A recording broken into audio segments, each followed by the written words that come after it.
council, Oxford Council, didn't have a canopy up at that time, and the council very magnanimously brought the couple of raincoats to people. They came to Norwood, put the canopy on, working there for a long time. They got bored,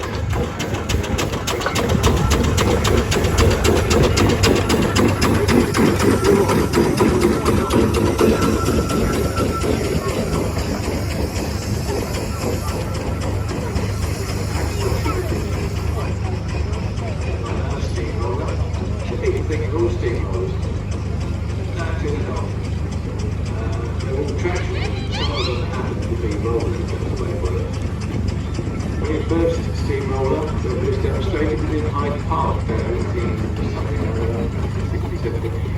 It weighed 50 tons, and even the Victoria realised that.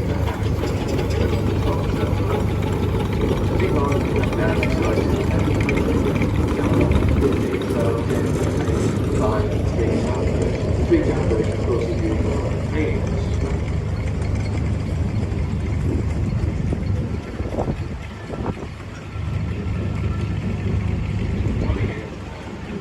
This would have been an engine that would have been used for heavy transport, towing stuff around, like we have heavy transport nowadays. The sort of thing you'd be buying enormous loads of numbers, and they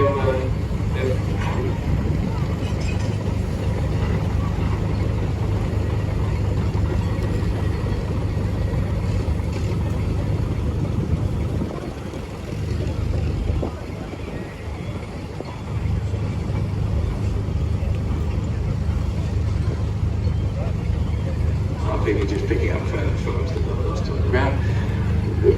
And a compound engine coming out. Compound, what's that all about? Well, you have two cylinders. You have a high pressure and a low pressure cylinder. The steam goes into the high pressure one first, that's the smallest one of the two. And gets expanded a bit, and then goes into the big cylinder and gets expanded a bit more. Well, why not do it all at once? Well, if you do it, you could.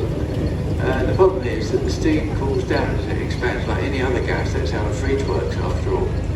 And it means, of course, that it cools the cylinder down because it's drawing heat from the cylinder as it expands. That means the next charge of steam coming in has to reheat the cylinder before it does any work, and you can lose about a third of your boiler power simply reheating cylinders. So two cylinders is the way to go. Ship's engines, of course, used to have three, triple, quadruple expansion engines for that very reason.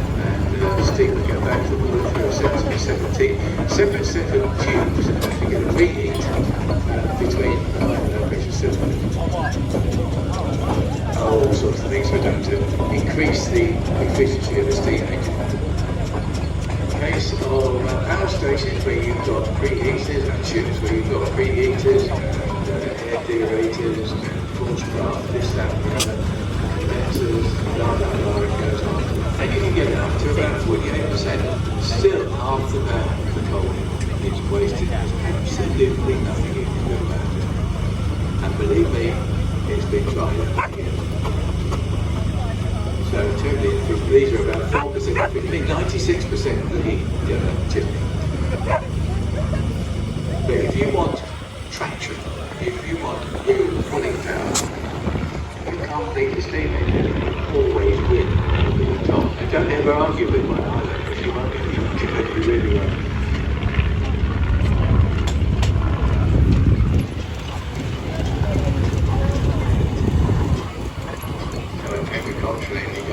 That sort of thing has been used for like chart cutters and windmills and that sort of thing, and perhaps a saw bench, and probably might be used for towing a bit of timber around the place and carts and wagons and things.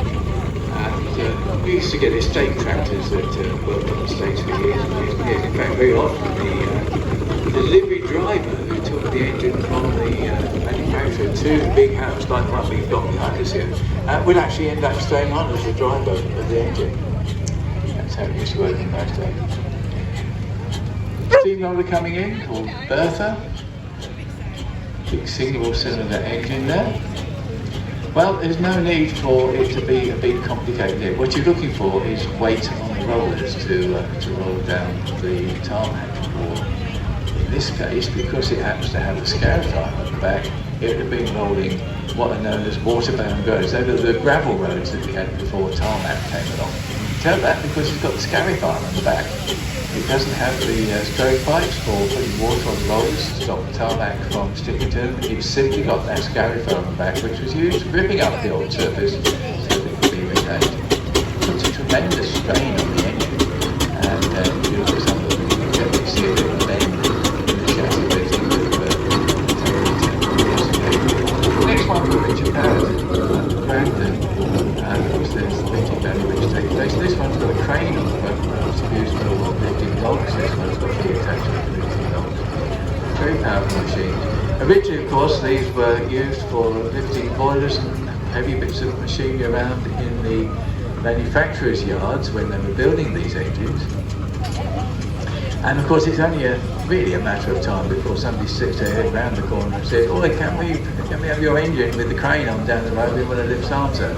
And of course, there's a whole industry now, isn't there, with heavy lift cranes. In fact, one came past just yesterday, going down towards the SAC arena.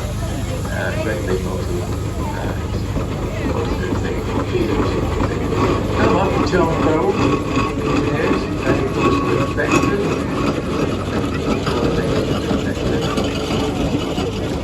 See him up there? Where Dad's army was built a little bit around the 5th of March. And we have a centre-on steam wagon. Now this is a little bit different.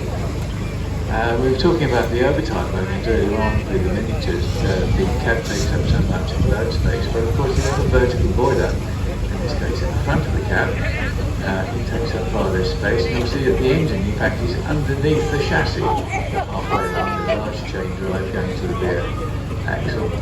But one of the people owning one of these engines some years ago got to Bedfordshire chain and said, "I've got this steam wagon, I need a new chain." And not expecting them to have a chain in stock, but yes, we've got one in stock, so how many links do you actually need?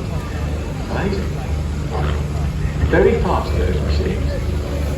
That one is on solid rubbers. A lot of them you find are on pneumatic tyres, as you have nowadays. And there's an 8-wheel steamer going around. I had the pleasure of finding it on occasion. We were doing 68 miles an hour. No problem at all. They had steam wagons like that at the Liverpool docks. They were rated 5 tonnes. Oxton had 25 on the back. And there was a guy who used to drive them on Radio 4. He was talking about the experience of driving. He said, "Well, it was never a problem. He just opened the throttle. It was effortless power." Well, that's steam for you. Another Sentinel coming in. And we had the parade on one of the shows some while ago, and there was a Sentinel sitting not too far away from the zero control. And I was talking to a chap who was very interested in this thing. He said, "Well, when's the ignition?" He was a diesel engineer. I said, "What do you mean, when's the ignition?"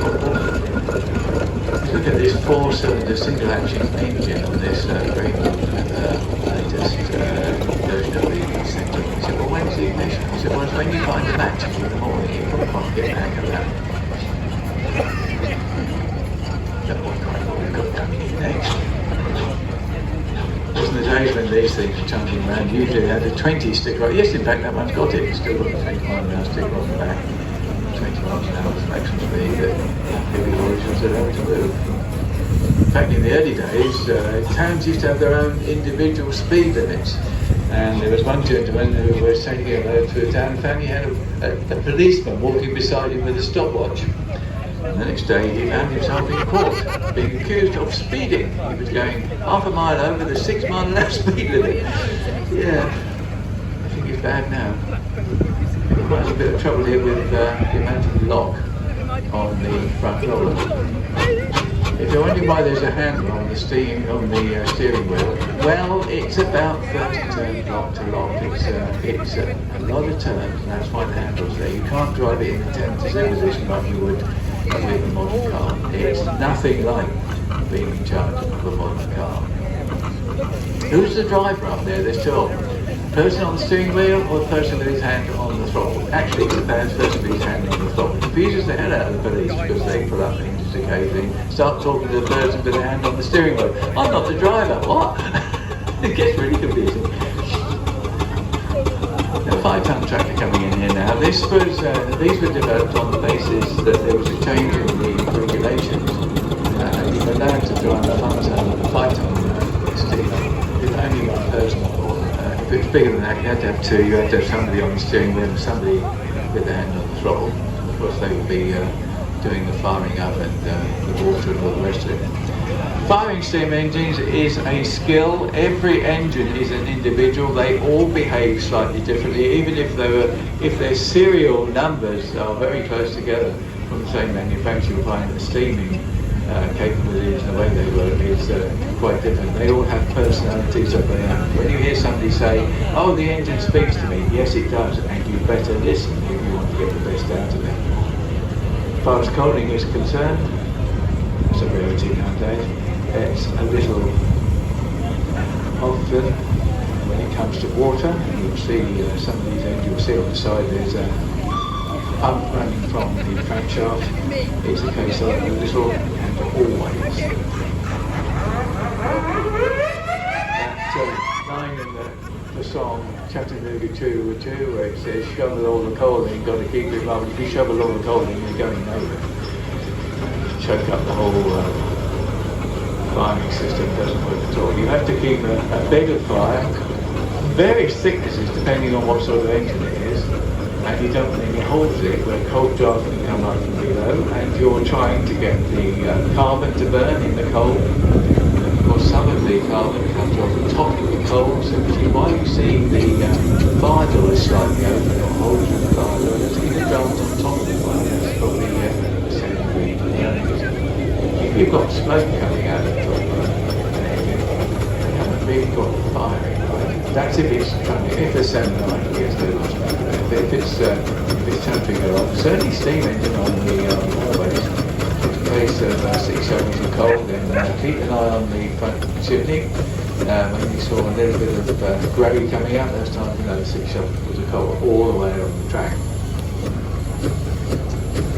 Next thing is coming in next.